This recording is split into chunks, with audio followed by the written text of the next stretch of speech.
The characteristics of materials that enable us to separate one object from the other are called its properties.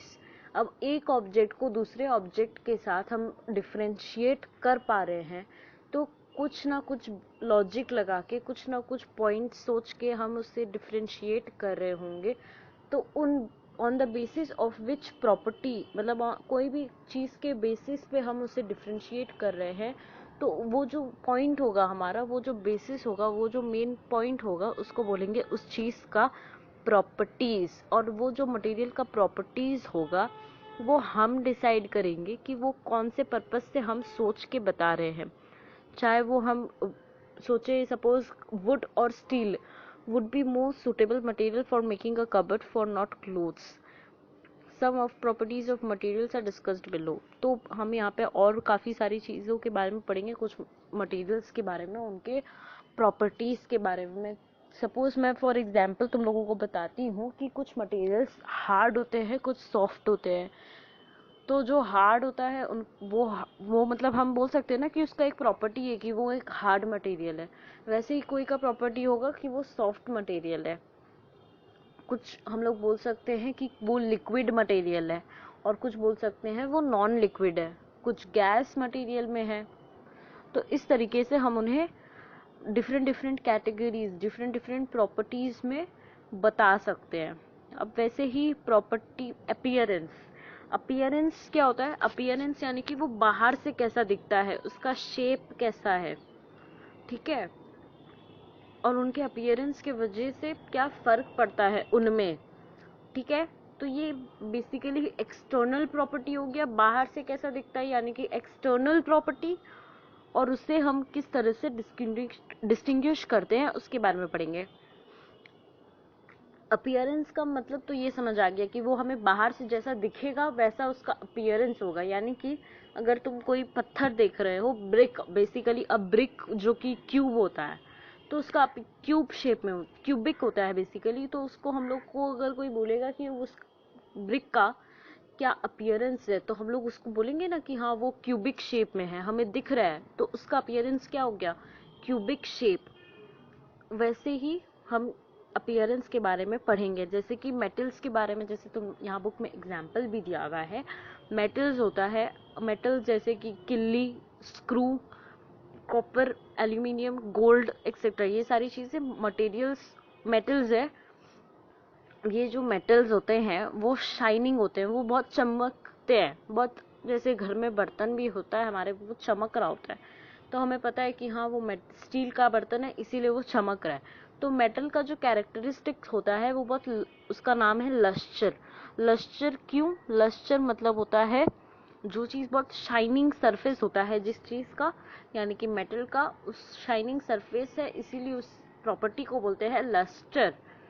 अब materials जैसे कि would, plastic, paper, rubber, ये lustre नहीं है, ये बहुत डल है। लस्टर मतलब शाइनिंग सरफेस, ये सारे डल दिखते हैं। वुड, काठ का कोई सामान देख लो, प्लास्टिक देख लो, ये डल दिखता है, लेकिन जो मेटल का होता है वो बहुत चमक रहा होता है। तो लस्टर का मतलब होता है शाइनिंग। तो लस्टर का अपोजिट क्या होगा? Non lustre. नॉन लस्टर मतलब जो चीज डल दिखता है, शाइन नहीं करता है, उनको नॉन मेटल्स भी बोलते हैं। तो जो मेटल है, मेटल जब भी हम हवा के पास मतलब हवा में रख देते हैं तो वो अपना जो लस्टर है, अपना जो चमक है वो खो देते हैं। मेटल्स अपना चमक खो देते हैं और फिर वो थोड़े घस जाते हैं, जैसे जंग लग जाता है उनमें, क्योंकि हवा और उनका मेल होने से उनमें जंग लग जाता है। कोई चीज में आप देखोगे जंग लगा हुआ है, क्यों लगा हुआ है? क्योंकि हवा और जो उसके अंदर मॉइस्चर है वो एक साथ रिएक्ट कर जाता है और एक रिएक्शन हो जाता है, जिसकी वजह से उसका जो चमक है, उसका जो शाइनिंग सरफेस है वो डल हो जाता है। इसीलिए मेटल्स को हवा में या खुला हवा में नहीं रखना चाहिए, और अगर उसे दूर करना है तो उसको सैंड पेपर से रब करोगे तो उसका जो जंग है वो थोड़ा सा कम हो जाएगा और फिर थोड़ा थोड़ा चमक दिखेगा आपको। वैसे ही गोल्ड सिल्वर भी मेटल्स होते हैं जिनका ऑर्नामेंट्स बनाते हैं। ऑर्नामेंट्स यानी कि गहना गुटी यानी कि ज्वेलरी वगैरह, वो सब गोल्ड का बनता है, सिल्वर का बनता है। क्यों बनता है? क्योंकि ये बहुत शाइनिंग मटेरियल है। शाइनिंग मटेरियल का ऑर्नामेंट्स ज्वेलरी वगैरह पहना हुआ अच्छा लगता है, इसीलिए गोल्ड और मेटल का ज्वेलरी बना जाता है।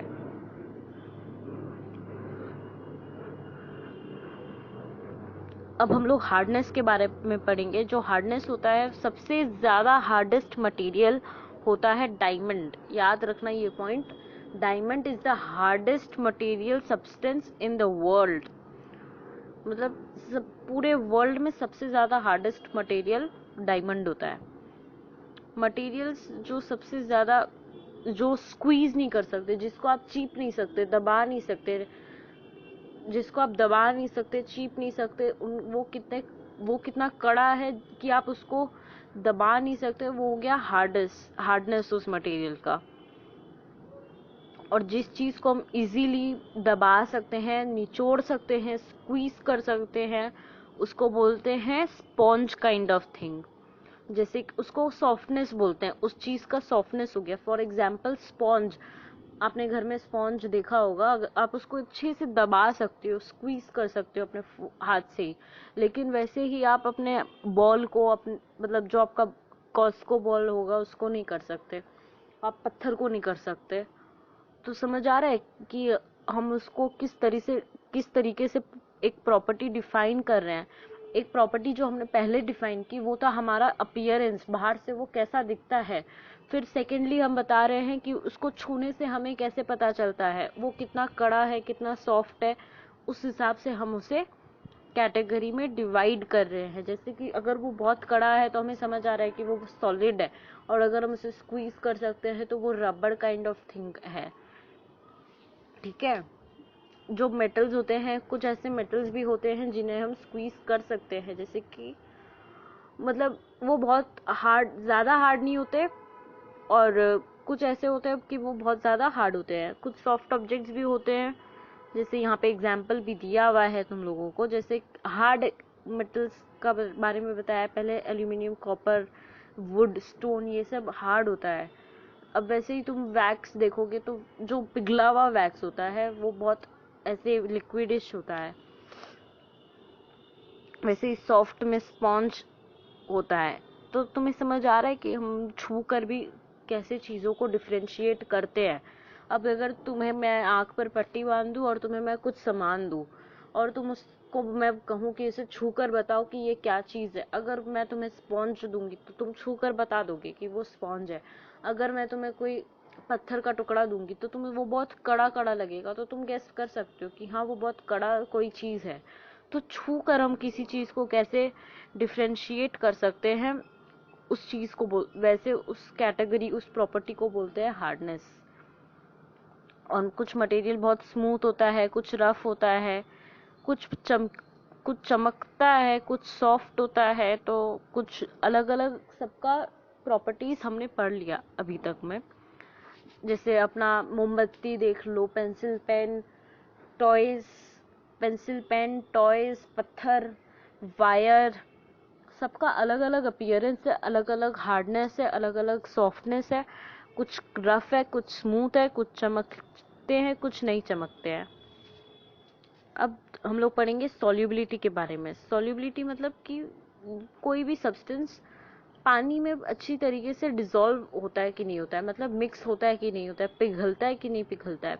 चीनी हम पानी में घोलते हैं तो वो पूरा अच्छे से पिघल जाता है। तो जो चीनी है वो वाटर में सॉल्यूबल है, लेकिन अगर तुम बालू को पानी में मिक्स करोगे तो बालू पानी में सॉल्यूबल नहीं है। वैसे ही सॉल्ट जो होता है वो सॉल्यूबल होता है क्योंकि वो अच्छे से पानी में मिक्स हो जाता है, इसलिए उसको बोलते हैं सॉल्यूबल। और जो मिक्स नहीं होता है उसको बोलते हैं इनसॉल्यूबल सब्सटेंस। तो सॉल्यूबल सब्सटेंस क्या होता है? The substance which dissolves in water, जो पानी में पिघल जाता है, मिक्स हो जाता है अच्छे से, उसको बोलते हैं सॉल्यूबल सब्सटेंस। और जो पानी में मिक्स अच्छे से नहीं होता है, जैसे कि सैंड, चॉक का पाउडर, उसको बोलते हैं इनसॉल्यूबल सब्सटेंस। जो सब्सटेंस सॉल्यूबल है उसको बोलते हैं सॉल्यूट, और जिस लिक्विड में सॉल्यूबल है उस लिक्विड को बोलते हैं सॉल्वेंट। यानी कि फॉर एग्जाम्पल अगर हम शुगर और वाटर का एग्जाम्पल है, sugar is dissolvable, is soluble in water, ठीक है, sugar is soluble in water, तो शुगर मिक्स हो जाता है पानी में, तो शुगर एक सब्सटेंस है जो सोल्यूबल है, इसलिए उसको बोलते हैं सॉल्यूट। और कौन से लिक्विड में सोल्यूबल है? पानी में, यानी कि वाटर में, इसलिए वाटर को बोलेंगे सॉल्वेंट। वैसे ही सॉल्यूट और सॉल्वेंट को जो मिक्स करके मिलता है हमें, उस लिक्विड को बोलते हैं सॉल्यूशन। जो वाटर है बहुत कॉमनली हम यूज करते हैं एज सॉल्वेंट, अलग अलग चीजों के साथ मिक्स करके यूज करते हैं वाटर को, इसलिए उसको सॉल्वेंट बोलते हैं। और काफी कॉमन है इसीलिए यूनिवर्सल सॉल्वेंट बोलते हैं हम वाटर को। कुछ लिक्विड जैसे कि ग्लिसरीन, विनेगर और लेमन जूस वाटर में डिसॉल्व होते हैं और एक सॉल्यूशन बनता है, इसलिए उन्हें कहते हैं मिसिबल लिक्विड्स।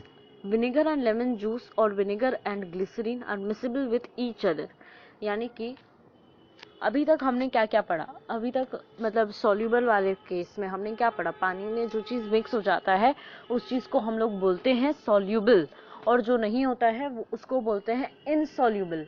और सॉल्यूट क्या होता है? जिस चीज को मिक्स कर रहे हैं उसको बोलते हैं सॉल्यूट, और जिस चीज के अंदर मिक्स कर रहे हैं उसको बोलते हैं सॉल्वेंट। और सॉल्यूट और सॉल्वेंट को मिक्स करके हमें जो मिल रहा होता है उसको हम बोलते हैं एक सॉल्यूशन जो हमें मिल रहा है।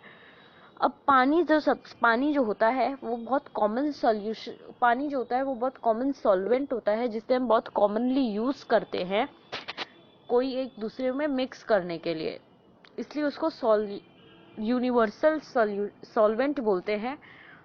ग्लिसरीन, विनेगर और लेमन जूस, ये तीन एक ऐसी लिक्विड है जो पानी के अंदर मिक्स हो जाते हैं और इसीलिए इन्हें मिसिबल लिक्विड कहते हैं। विनेगर और लेमन जूस आपस में भी मिक्स हो जाते हैं, इसीलिए ये दोनों भी एक तरीके से सॉल्यूट और सॉल्वेंट का काम कर रहे हैं। वैसे ही विनेगर और ग्लिसरीन भी आपस में मिक्स हो जाते हैं, इसलिए इनको मिसिबल लिक्विड भी बोलते हैं। ये सारे केसेस में पानी, मतलब अभी मैंने कहा ना विनेगर और लेमन जूस को मिलाओ और विनेगर और ग्लिसरीन को मिलाओ तो ये आपस में मिक्स हो जाते हैं। इसमें तो पानी था नहीं, तो हमें पता चला ना कि कुछ ऐसे भी केसेस होते हैं जिसमें पानी सॉल्वेंट नहीं होता है, दूसरे सब्सटेंस भी सॉल्वेंट होते हैं। अब देखें हम लोग आगे, तो जो तेल होता है, ऑयल, कोई भी तरह का ऑयल ले लो आप, पानी के साथ ऑयल कभी मिक्स नहीं कर सकते, ऑयल और पानी कभी मिक्स नहीं होता है एक दूसरे के साथ, इसीलिए उन्हें कहते हैं इमिसिबल लिक्विड्स। जो कभी एक दूसरे के साथ नहीं मिक्स होता है उन्हें कहते हैं इमिसिबल लिक्विड्स। वो एक दूसरे को आपस में बांट देते हैं लेकिन वो कभी मिक्स नहीं होते हैं, ठीक है। अब gases like oxygen, carbon dioxide dissolve in water, gases में ऑक्सीजन और कार्बन डाइऑक्साइड भी मिक्स हो जाते हैं पानी में। और एक्वाटिक एनिमल्स में इसीलिए, मतलब जो पानी में होते हैं animals, aquatic plants and animals, इसीलिए उन्हें ऑक्सीजन भी मिलता है क्योंकि गैस एज ऑक्सीजन पानी में मिक्स हो जाता है, इसीलिए उन्हें तरह तरह के जो गैस चाहिए होते हैं उनकी ग्रोथ के लिए, फोटोसिंथेसिस और रेस्पिरेशन में उन्हें काम आता है।